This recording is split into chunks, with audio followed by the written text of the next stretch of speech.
Тэгэхээр төрийн ордноос бид Монголын эдийн засгийн чуулганыг бол шууд хүргэсээр байгаа. Тэгэхээр дөнгөж саяхан стратегийн нөөц болон за түүнийг гинжин хэлхээ талаарх бас хуралдаан боллоо. За үүн дээр бол Эрдэнэс Монгол компани гүйцэтгэх захирал Наран цогт оролцсон. Тэгээд сайн байна уу та?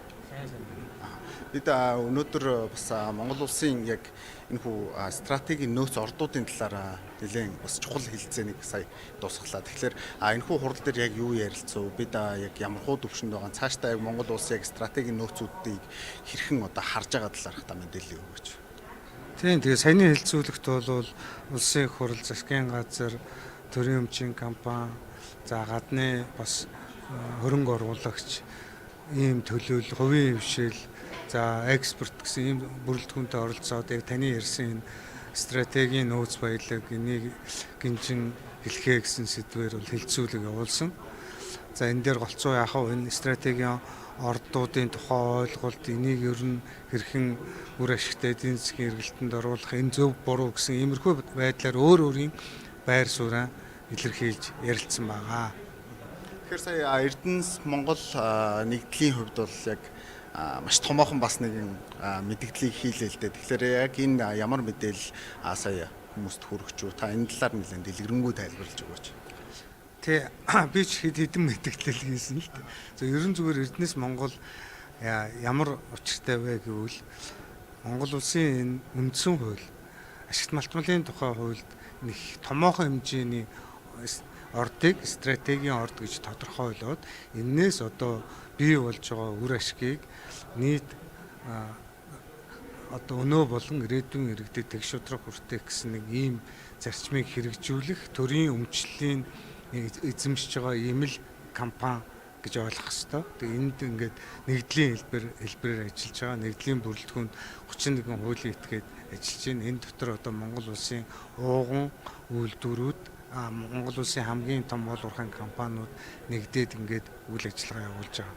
Тэгэхээр энэ дотор бид өнөөгийн 6 ордоос болвол нийт иргэдийн одоо хуримтлалын дансанд мөнгө хөвлөрүүлж байна. За Монгол улсын валютын нөөцийн 80% хувийг бүрдүүлж байна. За Монгол улсын төсөв болон орон нутгийн төсөвд чухал хувь нэмрийг оруулж байна. Нийт дүнгээр 24 он гэхэд бол бид 5.2 их найд төгрөгийг төвлөрүүлсэн байх жишээтэй. За таны зөвөр асууж байгаа тэр юу хөрөнгө оруулагчдад сонирхолтой гэж байгаа асуудал бол бид ингээд энэ социализмын үед нээгдсэн энэ томоохон хэмжээний уурхай дээр за нийт иргэд улсын эрх ашигын төлөө ажиллаж байгаа. Тэгээд цаашдаа ч илүү үр ашигтай ажиллах шаардлагатай. Тэгэхээр энэ өнөөдөр манай нэгдлийн бизнесийн 60-аас илүү хувь нүүрсэн дээр явж байна. Тэгэхээр үлдсэн 40% бол одоо энийгээ томруулахгүй нүүрсний зах зээл өөрөө маш их савлгаатай зах зээл. Цаашдаа бас энэ хэрэглээ буурах чиглэл рүү явж байгаа зах зээл. Тийм учраас бид нар ирээдүйн яг энэ техник технологи дэлхийн хөгжлийн чиг хандлагад тулгуурласан илүү одоо үн цэн бүхий ач холбогдолтой металл эрдэс баялагийг нээж илрүүлэх эдийн засгийн эргэлтэнд оруулах шаардлагатай байна. Тийм учраас энэ чиглэлээр бид нар тодорхой зорилтууд тавиад ажиллаж байгаа. Тэгээд нэгдлийн 10 чухал ашигт малтмал гэдэг зүйлийг ашигт малтмалыг тодорхойлж байгаа. Энэ нь одоо ирээдүйд үн цэнд хүрэх ашигт малтмалууд гэсэн үг.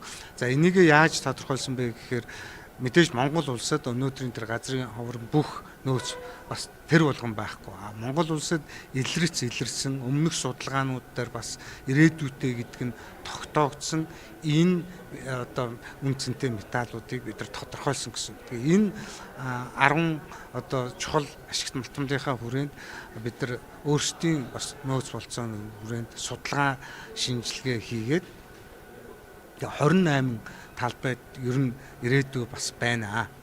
Цаашдаа энэ дээр одоо бидний тодорхойлсон чухал 10 ашигт малтмалыг одоо илрүүлж нээх болцоо байна гэж үзээд за эхний ээлжинд эр дотроосоо бас ахиж үнэлгээ хийгээд 9 ордыг бол бидэнд ирээдүй байна. Энэ 9 орд дээр бид гадны хөрөнгө оруулагчтай хамтарч орд нээх болцоо ирээдүйн одоо стратегийн чухал ач холбогдолтой ордууд нээгдэх болцоо байна гэдэг зүйл яригцсан.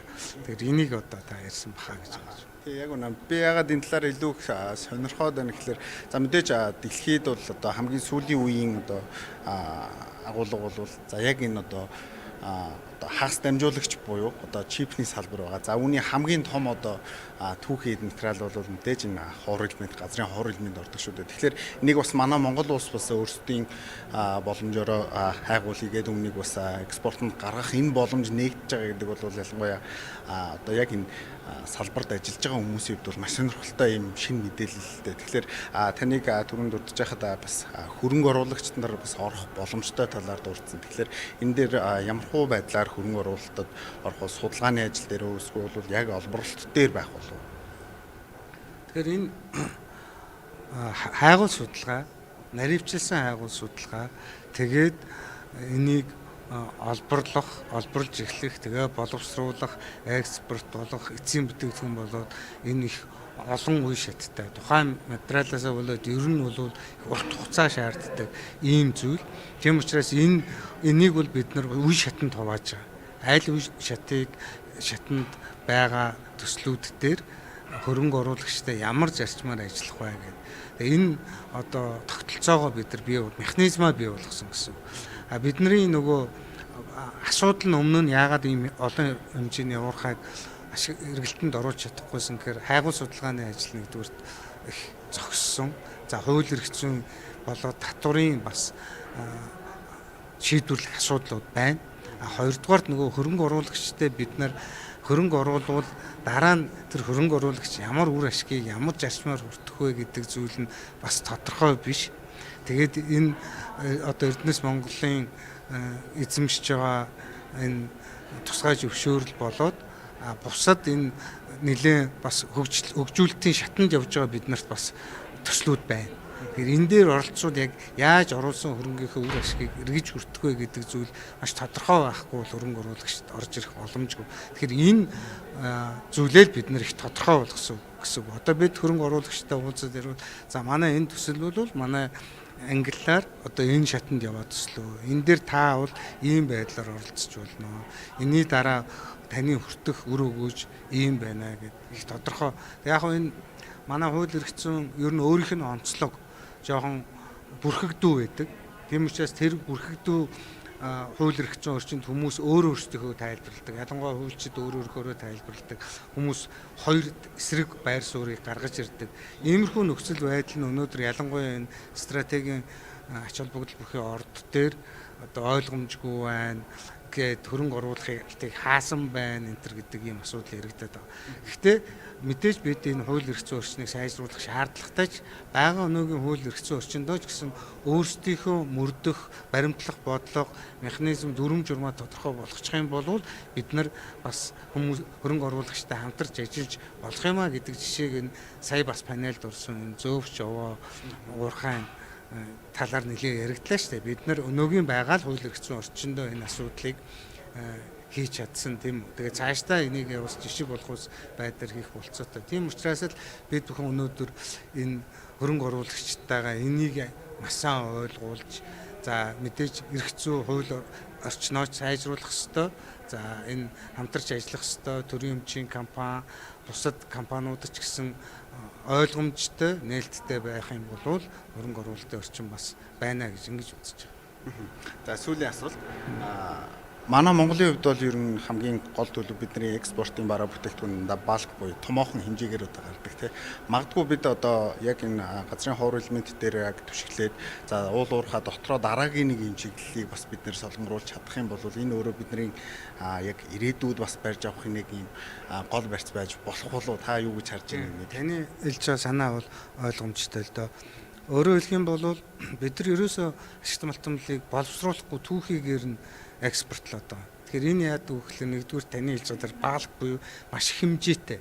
Тэгэхээр энэ том хэмжээг даах тээвэр логистик манай Монгол улсын хувьд маш дутагдaltaй байна. Тийм учраас бид нар биржийн худалдаа жишээлбэл хангалттай сайн явагдахгүй байгаа нэг шалтгаан нь бид нар тодорхой хугацаанд хэрэглэгчдэд хүргэж өгөх ёстой. Хүргэж өгөх гэхлээр тээвэр логистикийг зохицуулж чаддаг. Хоёрдугаарт боловсруулаагүй бүтээгдэхүүн дээр чанарын асуудал яригддаг. Энээс болоод үн цэнийн асуудал маш хямд үнэтэй нэлээд их хэмжээний шороо зөөд зарж байна гэсэн.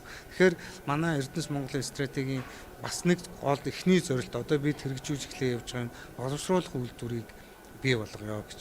Боловсруулах үйлдвэр технологийн паркийн загвараар хувийн хвшлийн хөрөнгө оруулалтыг хувийн хвшил боломж үн цэн бий болгох энэ загварыг хөгжүүлэх чиглэлээр ингээд ажиллаж байна. Энэ нь өөрөөр хэлэх юм бол тэр тоо хэмжээг багасгах, чанарыг нэмэгдүүлэх, үн цэнийг нэмэгдүүлэх, дээр нь аж үйлдвэрийн үндсэн түүхий бүтээгдэхүүнүүдийг үйлдвэрлэж эхэлнэ гэсэн.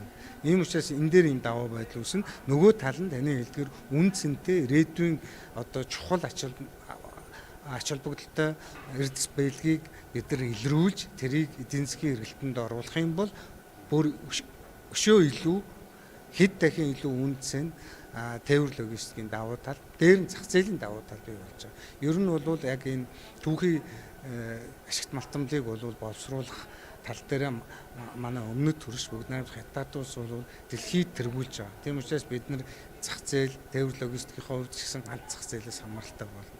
Хэрв бид нар энэ үнцэнтэй эрдэс баялагийг нэгдүгээрт олборлж боловсруулах, хоёрдугаарт одоо олборлж байгаа бүтээгдэхүүнүүдээ ч гэсэн боловсруулад аж үйлдвэрийн үндсэн түүхийд болгож чадах юм бол бас бидний зах зээлийн боломж бас давхар нэмэгдэх ийм олон давуу тал байна.